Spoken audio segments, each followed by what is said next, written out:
ओम शांति। आज के वरदान, बाप दादा के वरदान अपने मीठे बच्चों के प्रति। डेट 23 अगस्त 2024। वरदान है, अपनी श्रेष्ठ वृत्ति द्वारा विश्व का वातावरण परिवर्तन करने वाले आधार मूर्त भव। अपनी श्रेष्ठ वृत्ति द्वारा विश्व का वातावरण परिवर्तन करने वाले आधार मूर्त भव। विश्व का वातावरण परिवर्तन करना है तो वर्तमान समय में विश्व का वातावरण कैसा है, इसे आप जानते हो। बारिश के टाइम पर आकाश में जब क्लाउड्स रहते हैं तो सूर्य का रोशनी ठीक से धरती पर आकर नहीं पहुंचता है। उस कारण से धरती में बहुत बीमारी आ जाता है, बुखार, खांसी, ठंडी, और लोग पेशेंट बन जाते हैं। जब सूर्य का रोशनी ठीक से आने लगेगा, वायरस बैक्टीरिया जलने लगेंगे तो लोग अपने काम पर जाने लगेंगे, अंधकार भी चला जाएगा। तो ऐसे आज मनुष्य आत्माओं के मन में अज्ञान, अंधकार, दुख, अशांति, परिस्थितियां, विघ्न, समस्याएं इतना भरा हुआ है। हर एक आत्मा उसका प्रभाव में है। वातावरण में, वायुमंडल में ही वही नेगेटिव एनर्जी भरा हुआ है, तो उसको परिवर्तन करना है ना। देखो, अंधेरा भी है, बारिश भी है, क्लाउडी वेदर भी है, तो कैसा रहेगा। सूर्य आने से, थोड़ा रोशनी आने से लोग घर से बाहर निकलेंगे ना, तो जहां भी देखो ऐसे दुख का माहौल वातावरण में भरा हुआ है। तो ऐसे सिचुएशन में ड्रामा के अनुसार आपका पार्ट क्या है।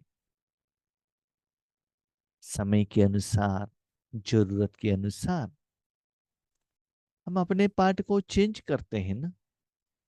घर में आएंगे तो पार्ट चेंज होगा, ऑफिस में जाएंगे तो पार्ट चेंज होगा, रिश्तेदार के घर में जाएंगे तो पार्ट चेंज होगा, टेम्पल में जाएंगे तो पार्ट चेंज होगा, बाबा के घर में जाएंगे तो बीके बनेंगे। ऐसे सिचुएशन के अनुसार हमारा पार्ट चेंज होता है। तो अभी अपना पार्ट, वृत्ति क्या है। जैसे ऑफिस में आप ऑफिसर हो तो वही पार्ट करना पड़ेगा। घर आते ही आप पिता हो तो पिता का पार्ट करना पड़ेगा। आपके माता पिता घर में है, आप बेटे हो, वो पार्ट करना पड़ेगा। अभी भगवान के द्वारा स्पिरिचुअल ट्रेनिंग जन्म लेने के बाद अभी आपका वृत्ति क्या है। विश्व का वातावरण परिवर्तन कैसे। आज आत्मा द्वारा, प्रकृति द्वारा जो नेगेटिव वाइब्रेशंस, दुख का वायुमंडल फैल रहा है, अंदर से, नीचे से ऊपर जा रहा है। अभी आप अपने मन को ऊपर भेज दो। वहां सिर्फ बाबा है, उनके बाजू में बैठ जाओ, क्लीन एंड क्लियर होकर। क्लीन मन, क्लियर बुद्धि। तो भगवान की शक्ति आपके द्वारा सारे विश्व में फैलने का एहसास आपको होना चाहिए। अंतर चक्षु द्वारा वो दिखाई देना चाहिए। इस रात के समय में भी घर में अंधकार रहता है तो कोई भी चीज ठीक से दिखाई नहीं देता है, कोई व्यक्ति भी दिखाई नहीं देता है। जब आपके घर में रोशनी आएगा इलेक्ट्रिसिटी द्वारा, बल्ब के माध्यम से, तो रोशनी आने से सारे चीज दिखाई देता है ना। वहां जितना भी लोग है वो ठीक से कर्म कर सकते हैं, साधन दिखाई देगा, व्यक्तियां दिखाई देगी। तो इसे रोशनी आने में एक बल्ब साधन बन जाता है। ऐसे ही अभी थोड़ा समय आपको बल्ब बनना है। जब सूर्य है, सूर्य का रोशनी है, उस समय बल्ब ऑन करेंगे तो भी वो रोशनी दिखाई नहीं देगा ना। तो सतयुग त्रेता युग में उसका जरूरत नहीं है, जरूरत तो अभी है। इसलिए आधार मूर्त। तो ऐसे वृत्ति में अपने मन को परमात्मा के हाथ में देकर सिर्फ आप साधन बनना, आधार बनना। ये काम कर्तव्य बाबा कर रहा है, आप नहीं।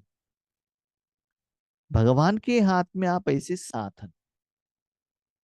तो इस विधि से जब आप योग पर बैठते हो, इस विधि से कितना समय बाबा के साथ योग लगा रहे हो, चेक करो। तो वर्तमान समय में ऐसे साधना, सेवा, पुरुषार्थ, तपस्या करने का समय, जरूरत आ गया है। तो कैसे करना है?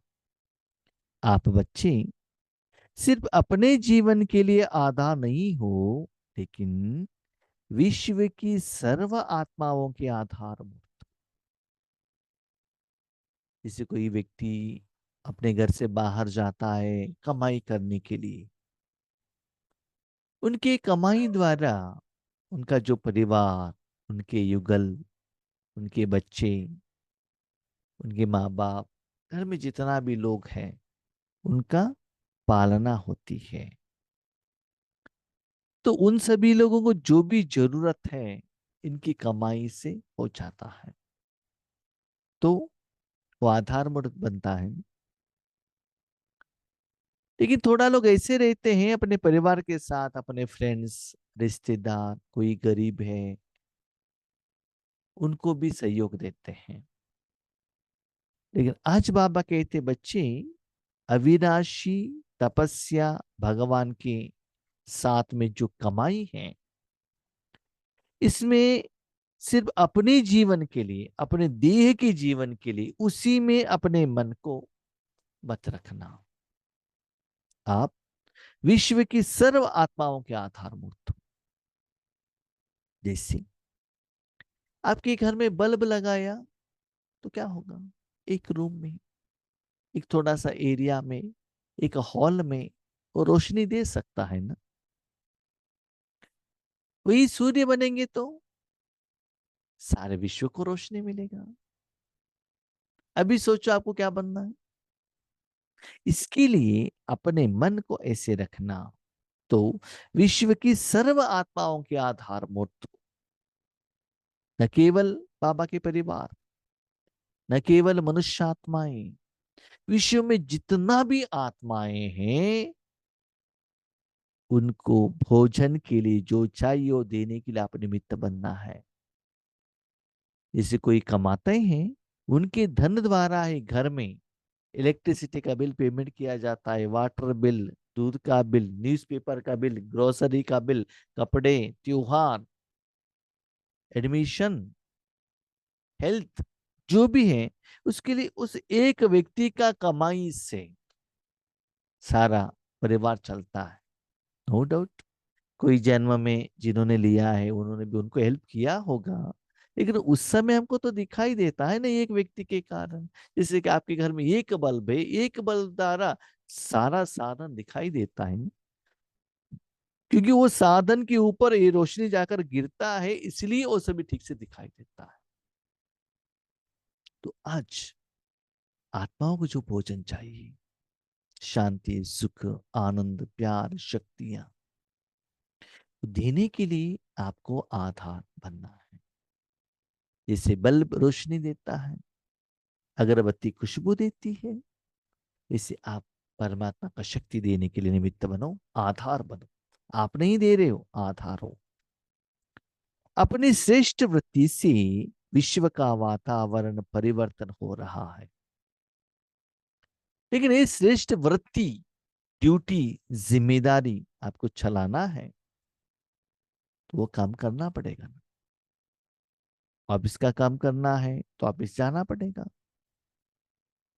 घर का काम करना है तो घर में जाना पड़ेगा। तो जहां भी जो कर्म करना है वहां आपको जाना पड़ेगा। इसका मतलब आप अपने साधन को भेजना पड़ेगा। वैसे तो आत्मा जाती नहीं है, आत्मा तो भ्रकुटी में ही रहती है, लेकिन कर्म के अनुसार अपने साधन को भेजना पड़ता है। तो जब राजयोग करते हो, अपने मन रूपी साधन को कहाँ रखना है? परम धाम में। जितना बल्ब ऊपर रहेगा, रोशनी ज्यादा एरिया में फैलेगा। तो विश्व परिवर्तन का जिम्मेदारी है ना। तो ऐसा श्रेष्ठ वृत्ति में रहो और मन को ऊपर रखना और विजुअलाइज करना। आपकी पवित्र दृष्टि से विश्व की आत्माएं और प्रकृति दोनों पवित्र बन रही हैं। पवित्र दृष्टि क्या है? इस शरीर का आंखों का दृष्टि नहीं। जब आप ऊपर बैठते हो, मन की आंखों द्वारा तीनों लोगों को देख रहे हो। जैसे बाबा इस ग्रुप द्वारा बार बार बार बार कहते हैं, सदा सेवा करना है तो ऊपर बैठो। जड़ और चैतन्य दोनों चीज, हर पार्टिकल को भगवान की शक्ति जाकर पहुंचना चाहिए। उस समय आपके द्वारा सिर्फ भगवान की शक्ति ही जाना चाहिए और कुछ भी मिक्सचर नहीं होना चाहिए। सिर्फ आप आत्मा बनकर रहो। बीच बीच में वो लाइन कट नहीं होना चाहिए, रेगुलर आना चाहिए। जैसे कि घर में बल्ब से रोशनी आता है, बीच बीच में कट होता है, लूज कनेक्शन है, तो काम नहीं कर सकते हैं ना। तो ऐसे दृष्टि से क्या होता है, प्रकृति और विश्व की सारी आत्माएं पवित्र बन रही हैं। माना ऊपर से वो एनर्जी आते ही जो टेंशन का, चिंताओं का, वो सभी प्रेशर डाउन हो रहा है। जैसे सूर्य का उदय होने से अंधकार भागता है ना, बीच में क्लाउड्स है तो भी वहां से भी सूर्य के किरण निकल कर जाता है ना। ऐसे ही आपको लगना चाहिए ऊपर का जो किरणें हैं पवित्रता की, सारे विश्व में फैल रहा है। आपके पीछे बाबा है, जैसे कि बल्ब के बीच में इलेक्ट्रिसिटी है, आपके पीछे बाबा है, आपके द्वारा शक्ति जा रहा है। आप ऊपर बैठे हो, तीनों लोगों तक जा रहा है, हर पार्टिकल को जा रहा है। ऐसे करने से दृष्टि से सृष्टि बदल रही है। अभी तक हम क्या दृष्टि करते थे? मेरे शरीर को देना है, मेरा परिवार को देना है, मेरा घर को देना है, मेरे देश को देना है ना। अभी दृष्टि बदल गई, आत्मा को देना है, पंच तत्वों को देना है, प्रकृति को देना है, भगवान की शक्ति को देना है। दृष्टि बदल गई तो सृष्टि भी बदल गई। अभी तक स्थूल कमाई करो, स्थूल साधन ले लो, स्थूल इंद्रियों का सुख दे दो, स्थूल परिवार वालों के लिए दे दो। अभी निराकार बन, निराकार परम धाम में, निराकार परमात्मा द्वारा, निराकार मन से, निराकार आंखों से, निराकार रूप में तीनों लोगों को निराकार बुद्धि द्वारा शक्ति देने का अनुभव करो। आपके श्रेष्ठ कर्मों से श्रेष्ठाचारी दुनिया बन रही है। ऐसे महान श्रेष्ठ कर्म है, कितना श्रेष्ठ दुनिया बन रहा है, सब लोग खुश। कैसे पता चलेगा? आपके द्वारा जो शक्ति हो जाता है उसमें जो फीलिंग कितना अच्छा लगता है ना।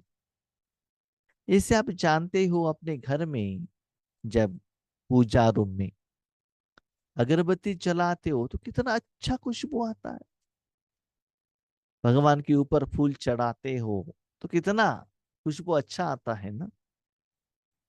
वो नाकों को का एक नाक है ना, उसको फील होता है नाकों द्वारा आत्मा को। ऐसे ही मन बुद्धि द्वारा जो शक्ति चाहता है आत्मा को फील होता है। जैसे भगवान का प्रसाद खाते हो, बाबा के घर में टोली खाते हो, तो जीव द्वारा आत्मा को कितना सुकून मिलता है। वैसे ही मन बुद्धि द्वारा आपको लगता है ये दुनिया कितना श्रेष्ठ बन रहा है। इसके पहले अपने मन बुद्धि द्वारा दुनिया का दर्दनाक दृश्य, अहिंसा, टेंशन, चिंता, ये भी एहसास आपने किया है ना। जैसे कि समझ लो भोजन खा रहे हो तो जाने अनजाने में आपके जीभ के ऊपर मिर्ची चला गई तो क्या होता है बताओ। तीखा होगा ना। अनुभव होता है ना। आंखों से, कानों से, सभी जगह से पानी निकलना स्टार्ट होता है। उसके बाद तुरंत शुगर खाओ, स्वीट खाओ, कितना अच्छा लगता है ना। वैसे ही ये आत्मा ने इस जन्म में अपना हिसाब किताब, दुनिया के हिसाब किताब के कारण इतना दुख का अनुभव आपके संस्कार में है। अपने वृत्ति को भी ऐसे चेंज करो, तब देखो कितना सुकून का एहसास होता है। आप भी खुश, आप भी खुश। जैसे आपने देखा होगा धूप के टाइम पर घर से बाहर निकलते हो कितना पसीना आता है। घर में आके एसी ऑन करके बैठो, आराम। जैसे कि हम भी जहाँ जब यहाँ ज्ञान सुनाते हैं ना बाबा, तब साउंड डिस्टर्ब नहीं हो करके फैन ऑफ करते हैं। क्लास के टाइम पर उसकी तरफ अटेंशन तो नहीं रहता है। क्लास के बाद शरीर की तरफ अटेंशन रखेंगे, गर्मी का एहसास होता है। फैन ऑन करते कितना ठंडे का एहसास होता है। अच्छा फीलिंग है ना। तो वैसे ही ऐसे निराकार रूप में, आत्मिक रूप में मन बुद्धि द्वारा ऐसा सेवा करके देखो, आपको कितना अच्छा लगता है। साथ में वो सभी आत्माओं को दुआ मिलेगा आपको। ठीक है, अभी तो दुआ मिलेगा, भविष्य में क्या मिलेगा बच्चे पूछ रहे हैं। अभी जब आप इतनी बड़ी जिम्मेदारी के ताजदारी बनते हो, तब भविष्य में ताज तख्त मिलता है। अब नमाज शाम में हम योग कर रहे थे, हमको ऐसे ही बाबा ने अनुभूति कराया कि हम वहां बैठे हैं, शक्ति जा रहा है। और बहुत समय से इस विधि से ही हम योग करा रहे हैं, कर रहे हैं, हम सभी जानते हैं। तो बाबा कहते जिम्मेदारी का ताज माना, यहाँ आपको कोई स्टेज नहीं मिलेगा, आपके सिर के ऊपर कोई किरीट नहीं लगाएगा, ना तिलक लगाएगा, नो। सब निराकार। वर्तमान समय में निराकार रूप में बाबा का ज्ञान के आधार पर अपने मन बुद्धि साधन को उस पोस्ट एंड पोजीशन में लगाएंगे तो भविष्य में उनको ताज मिलता है। ताज मिलता है माना भविष्य का महाराजन आप बन सकते हो। तो पदमा पदम कमाई करना है तो आपको ऐसे सेवा साधना करना पड़ेगा। आज का स्लोगन, सर्वशक्तिवान बाप को अपना साथी बना लो तो कोई भी विघ्न आपको रोक नहीं सकता। विघ्न आएगा, टेस्टिंग पेपर आएगा, डरो मत, बाबा को साथी बनाओ। हम क्या करते हैं, धन को साथी बनाना, मनुष्य आत्माओं को साथी बनाना, देहधारियों को साथी बनाना और अपना अनुभव को साथी बनाना, उसकी तरफ ज्यादा अटेंशन रखते हैं। लेकिन बाबा कहते हैं सर्वशक्तिवान बाप को साथी बना। कभी कभी हम सोचते हैं कि आत्मा का कनेक्टेड है तो बाबा उस समस्या का सॉल्व करेगा ना। ये तो शरीर का है, या पंच तत्वों का है, या बीमारी का है, धन का प्रॉब्लम है। तो भगवान कहते हैं मैं सर्वशक्तिवान हूं, सारे समस्या का समाधान मैं देता हूं। देखिए, एक डॉक्टर भी ऑपरेशन करने के लिए चाहते हैं अपने मन से, जिनको भी वो भगवान मानते हैं उनको याद करके जाते हैं। और पेशेंट भी जब ट्रीटमेंट लेने के लिए जाते हैं, भगवान मुझे ठीक करो, वो भी याद करता है। और जिनका वो पहचान वाले रिश्तेदार, वो भी भगवान के प्रति रिक्वेस्ट लेटर डालते हैं, वो तबीयत ठीक करके बाहर आ जाए। तो किसी न किसी रूप में भगवान की तरफ एप्लीकेशन वर्तमान समय में हर लोग डालते ही हैं, भले वो कितना भी नास्तिक कहे। तो भगवान को बुलाया तो उनका पार्ट तो वहां रहेगा ना। इसीलिए बाबा कहते सर्वशक्तिवान बाप को अपना साथी माना। सिर्फ एक दो शक्ति नहीं लेना, बाबा से सारे शक्तियां लेना। इसका मतलब परंतु हमें बाबा के बाजू में ही रहना, आपके द्वारा ही सारे शक्ति विश्व में जाना चाहिए। तो कोई भी विघ्न आपको रोक नहीं सकता। क्यों? आपके साथ में कौन है? भगवान है। आप विघ्न विनाशक हो।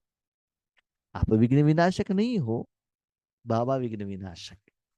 इसके लिए बाबा बहुत सुंदर बात करते हैं। देखो बच्चे, आपको बुखार आया, ओके, क्या करते हो? क्या करते हैं? डॉक्टर के पास जाते हैं, ठीक है। डॉक्टर क्या करता है? दवा देता। दवा कौन खाता है? हम खाते, ठीक है। दवा खाने से आपका बुखार ठीक होगा कि नहीं होगा? ठीक है।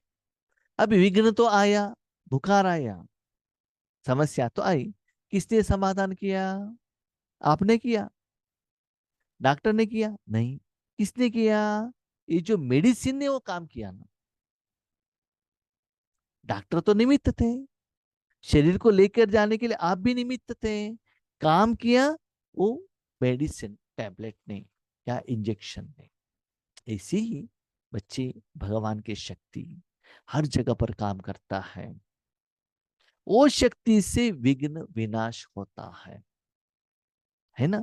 फैन की हवा, एसी की हवा जब आपको गर्मी से सुकून दे सकता है, तो ऐसे हर बात में सर्वशक्तिमान बाप को साथ में रखो, कॉन्फिडेंस रखो, निश्चय रखो कि जो भी विघ्न है बाबा इसका समाधान दे देगा। हाँ, आपने एक बात कही, याद रखो। हम लोग क्या करते हैं मालूम है? मेरा बाबा, प्यारा बाबा, स्नेही बाबा नहीं, सर्वशक्तिवान। इसका मतलब ठीक से सुनिएगा, सीक्रेट। जब विघ्न पास होना है, अब डॉक्टर डॉक्टर डॉक्टर करके गोद में जाएंगे तो होता है क्या? नहीं। कड़वा टैबलेट लेना है, इंजेक्शन लेना है, वो काम करना है, बॉडी गर्म होना है, पसीना निकलना है। ऐसी ही विघ्न विनाश होना है तो अपने मन को परमात्मा के हाथ में देना है। परमात्मा का सर्व शक्तियां आपके मन द्वारा फ्लो हो रहा है, ऐसे लगना चाहिए। ऐसे नहीं कि बाप बाप बाप बाप बाप जायदाद, नो नो नो। बाप है, लेकिन वो शक्ति बाहर जाने का एहसास आपको होना चाहिए। तो वो शक्ति द्वारा आपके विघ्न टलेगा। तो एहसास होता है, या सिर्फ बाबा करके दे दो, बाबा आप ये करके दे देंगे तो हम ये करके देंगे। हम क्या करते हैं? भगवान के साथ मन्नत मांगते हैं, ज्ञान मार्ग में भी, भक्ति मार्ग में भी। तो बाबा ने क्लियरली कहा वो सभी ठीक है, लेकिन डॉक्टर के आगे गायन करने से, रोने से, सिर झुकाने से बच्चे बीमारी ठीक नहीं होता है। मेडिसिन लेना पड़ेगा। इसका मतलब योग करना पड़ेगा। और जो विघ्न बाहर जाने के लिए मन बुद्धि द्वारा शक्ति फ्लो होने का आपको एहसास होना पड़ेगा, उसके आधार से ही विघ्न निकल जाता है। हम लोग ज्यादातर मांगते हैं, रोते हैं, खुद से नहीं होता है, कोई भाई बहनों से भी पूछते हैं। लेकिन प्रैक्टिकली आप करके तो देखो, तब समस्या का समाधान मिल जाएगा। ओम शांति।